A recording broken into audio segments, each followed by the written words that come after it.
Hello, my name is S.K. Williams, and this is the last day of the year. This video is a version of one that I'm doing, but I'm actually just making more than one video on the same theme. One for YouTube, which, while I don't prefer the platform, considering the policies it takes, does have the best interface, so I can schedule it. I'm also doing one for the shoot of bit, and for the motion most daily. However, I have a new channel and I can't really find the piece of paper I wrote the access on another platform, so I shan't be doing one for it. But that is the way life is sometimes. You sometimes lose things or forget things or don't do things you ought simply out of forgetting them. In this case it's not major, but sometimes it is. Sometimes we allow things to happen.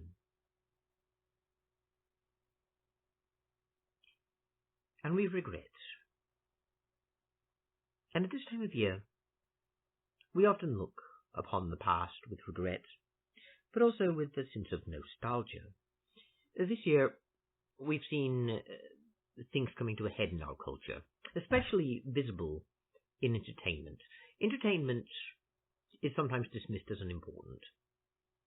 And to a degree it is, in the sense that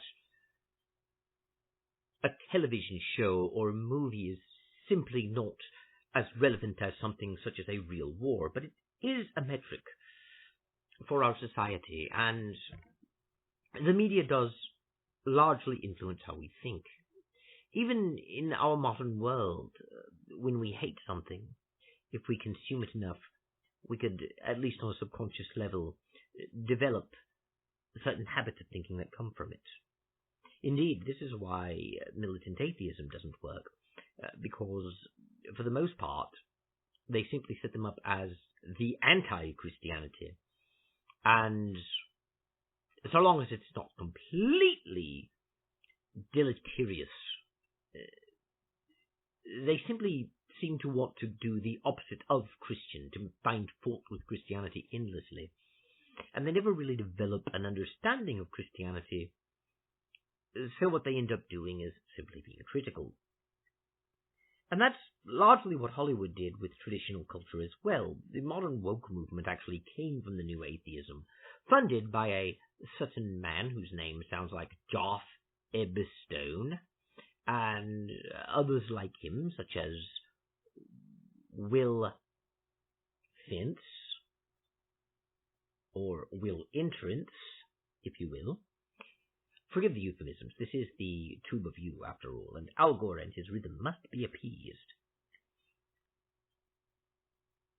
But you nevertheless see an issue when it comes to modern people in entertainment. You see fans rejecting it, and at the same time, if you consume this, it will affect how you think, even if in a way that causes an inverse.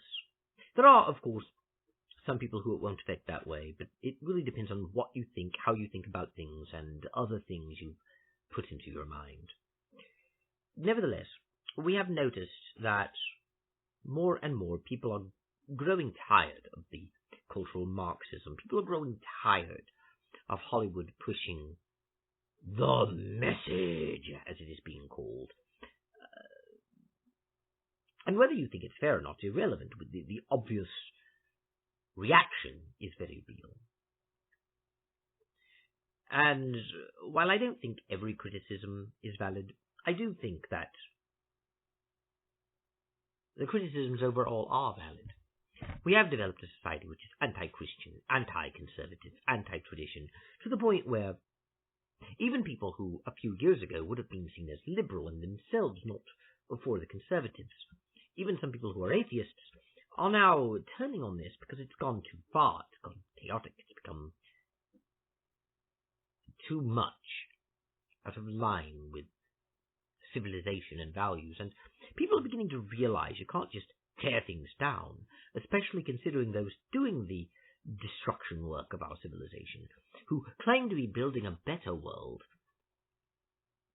obviously aren't building anything. They're just tearing down the old and finding something new to complain about. Again, like the New Atheism always does with Christianity, whether it's called the New Atheism or not. And of course, when it comes to the atheist groups today that endlessly bash Christianity, they make finer and finer points, and over time it's obvious that their distorted view of Christianity becomes less and less credible as it becomes less and less realistic. But since they only talk to each other, they can convince themselves that Christian men are taught not to show any emotion other than rage, or that they think women are inferior in their property, and that they're regularly beating them, and that Christians are just awful. And the reality is, of course, not like this. And it's not simply because most are moderate believers who cherry-pick what part of the Bible to believe and don't really believe in all of it. It's because it's not what Christianity teaches, and it's not what it's ever taught. And simply bringing up the whole 64,000 denominations that all disagree and churches splitting off of each other because of disagreement on how to interpret the Bible, it never really validates these criticisms. It actually makes it worse. Even if we were to accept that there was a church out there with some members that actually fits the description of their criticism of Christians, when people talk about Christians, and they don't qualify, they just say Christians believe X, therefore Christians are evil, or Christianity is going to harm you because Christianity teaches Y, and they use that to justify their attacks on Christians, they're criticizing all Christians for doing this, or believing this, or being this way. And they try and salvage it if a Christian were to tell them that this isn't so, by talking about the 64,000 denominations that don't all agree with what your pastor in your denomination teaches, and just because your church doesn't teach it doesn't mean others don't. Even accepting what they're saying is true, even accepting they themselves deconverted from religion, because their evil, awful church actually taught that, it still doesn't justify bashing all Christians. And do keep in mind, I once said deconversion was a silly made-up nonsense word, but I was wrong. Real institutions use the word deconversion, therefore deconversion is a real word.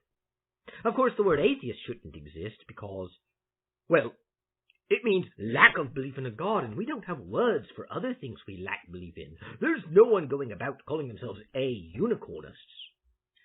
I could point out that the hypocrisy of the atheist telling me that the word atheism should not exist because we don't have other words for lack of belief, even though atheist organizations themselves use it, like American Atheist, for example. And now real institutions have used the word atheist and atheism far longer than the word deconversion has ever existed. But it doesn't matter. I'm a religious person, and that makes me an idiot. Besides, I randomly capitalize words when I type, proving I'm stupid and inferior. The thing, of course, is the word deconversion was invented specifically because atheism is not a religion. Atheism is a lack of belief in a God. Atheism is a religion, like not collecting stamps is a hobby. The only reason the word deconversion exists is because atheists are the opposite of religion, and becoming an atheist is the opposite process of becoming religious, and the process of becoming religious is conversion, therefore you deconvert from religion. It's setting up a false dichotomy. And in reality, atheism is not the opposite of religion. It is the opposite of theism.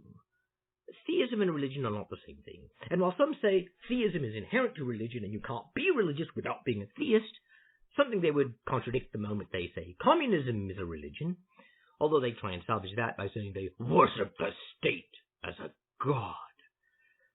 They're ultimately just bullying you. The fact is, the modern-day atheists are just secular humanists, and even the ones that say, I'm not a secular humanist because I don't value humans above other animals, are ultimately just secular humanists being pretentious. And that's the same thing you see with Hollywood. And the reason I'm bringing this up is because the modern-day atheist movement is where the woke movement came from. The woke movement may not be adhered to by only atheists, and even the atheists in the woke movement aren't necessarily all militant atheists, but it came from the atheist movement, because the atheist movement, the new atheism from a few years ago, was never really about atheism.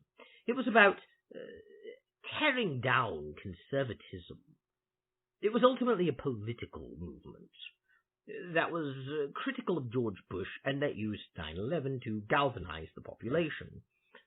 This is why the atheist movement, which was nothing more than a revival of the 19th century labor movement, and if you look at the works of George Jacob Holyoake, or Charles Bradlaugh, or Anne Besant, you could look at the works of Major Leonard Darwin, you could look at the works of Carl Pearson, you could look at the works of John Draper, or you could look at the works of Joseph McCabe, or the works of Samuel Putnam. With apologies, I don't know why that name causes problems with Al Gore and his rhythm. Or you could look at the works of, well, Karl Marx. The arguments used by the new atheism were nothing more than a repetition of these older arguments, although they did try and, for a while, avoid the eugenics connection, although that's eroded considerably now. Thank you, Richard Dawkins. And it's not just Dawkins, a lot of them are talking about selective breeding and all. But the thing about it is, the new atheism was nothing more than a revival of logical positivism and progressivism based upon dialectic materialism and based upon the theories of Herbert Spencer, Karl Marx, Robert Ingalls, Robert Owen, and of course Charles Bradlaugh and George Jacob Holyoake and the like. And that's why the atheist movement is left-wing politically. That's why people in it, even the ones that say, I'm not left-wing, I'm right-wing, are actually left-wing if you look at their actual views. It's because it's ultimately much more concerned about reshaping society to fit their idea of what it should be. And in the past, we had movements like communism come along to try and destroy Christianity, and even Charlie Chaplin from the movie The Dictator and his Socialists for Nationalist Party, which, of course, the atheist community claims was Christian, and that the Socialists for Nationalism were a Christian party that called themselves Christian, and that Charlie Chaplin himself was a devout Catholic who had the full support of the church, all of which is, of course, lies. Just like it's a lie to say forgive the euphemism.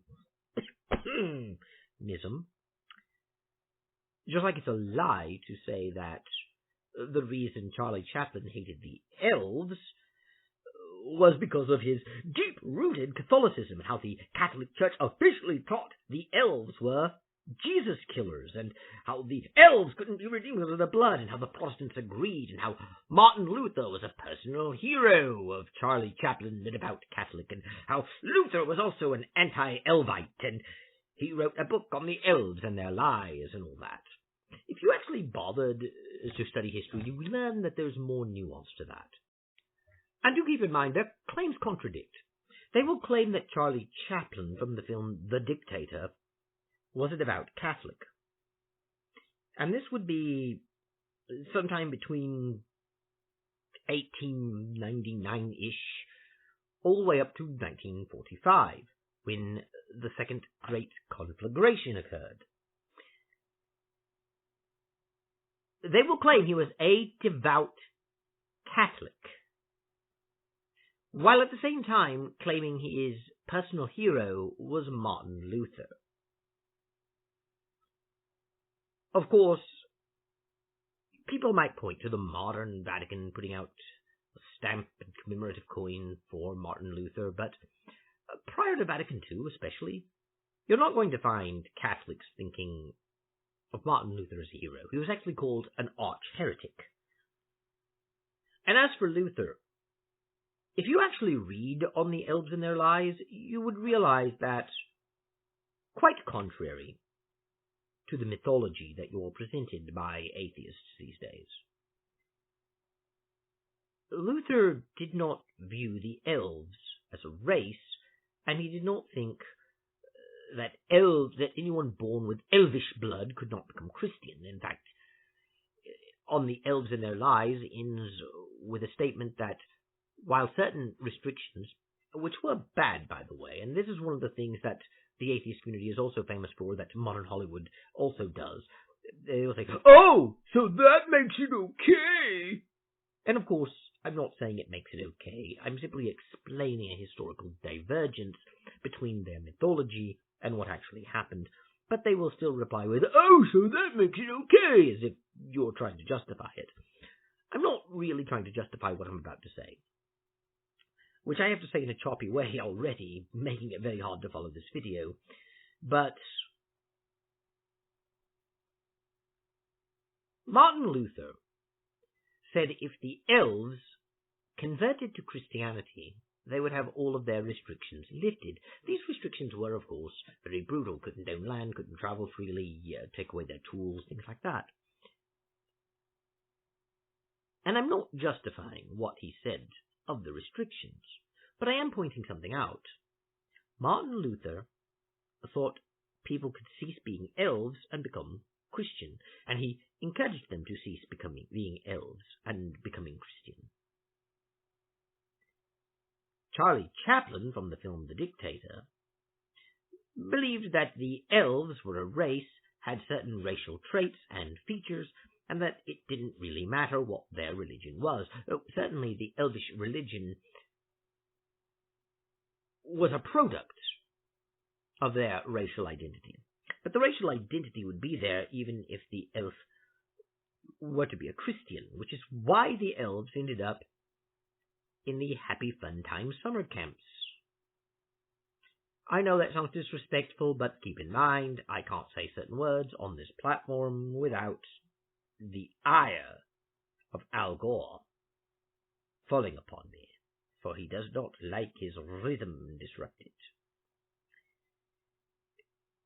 And the reason I'm bringing all this up is because the same tactics you see used by the new atheism back in the day, the same one you see in modern atheist circles, is being used in Hollywood. And it was never brilliant to begin with. It was just recycled old arguments.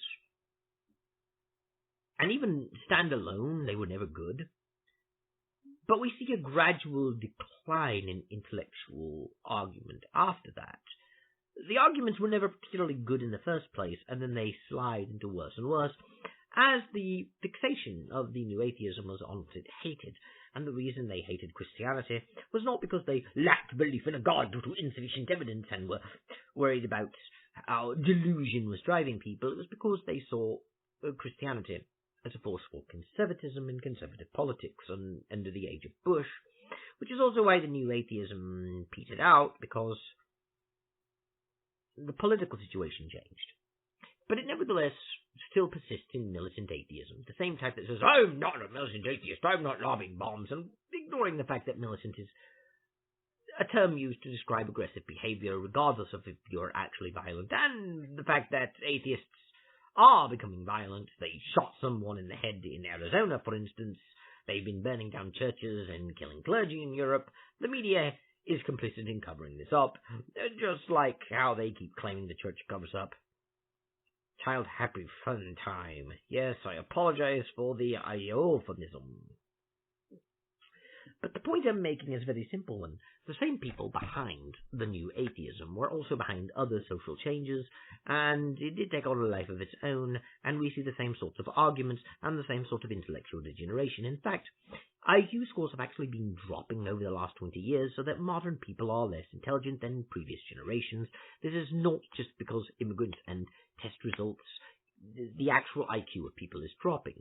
People are becoming less intelligent, not more intelligent, quite contrary to the mythology of the holy religion of atheism. And if you've noticed the impact of secular humanism upon our culture, it's not been a particularly good influence. And neither has the woke movement, which, far from making you actually awake, makes you go to sleep to the reality and dream these nightmares, but simplistic nightmares with very clear evil conservatives, evil white Christian nationalists, evil Christian fundamentalists, versus the good, the noble, the pure, the woke. And yet we see society moving away from it. The pendulum is swinging. The pendulum always swings back when it goes too far. Gravity does the work for us, you know. And I don't really think 2024 will be a good year for Hollywood or society, but one thing I do know. The people who run these, the powers that be, are very determined to get what they want, very unhappy when they lose, and are bullies. So expect this. They've been pushing back and doubling down, and that's not worked. Some will try to use subterfuge, pull back a little and then try and sneak it in. The old 2 steps forward, 1 step back routine. They'll claim some land and they'll pull back their position using the terminology of war, but they won't pull back to their original lines. And some, because this is a group of people, it's not one big mind or one group of people that all necessarily are all talking to each other and have the same ideas. Some will triple down, they'll become even more aggressive. Some will actually drop it and actually go back to traditionalism simply because they want to make money or gain relevance. But the ones that are really driving it will seem to pull back a little, but they won't go all the way back. They will learn the art of subterfuge. The problem, though, is that their henchmen are all idiots and will botch the situation, forcing them to become more aggressive, campaigning at the political level for greater laws, hoping that the mental conditioning they've been using the media to get will go through. So my prediction for 2024 is Hollywood will continue to decline, but the powers that be will continue to use it to push an agenda, but will be scaling it back the same way we saw with the atheist movement that created this entire mess.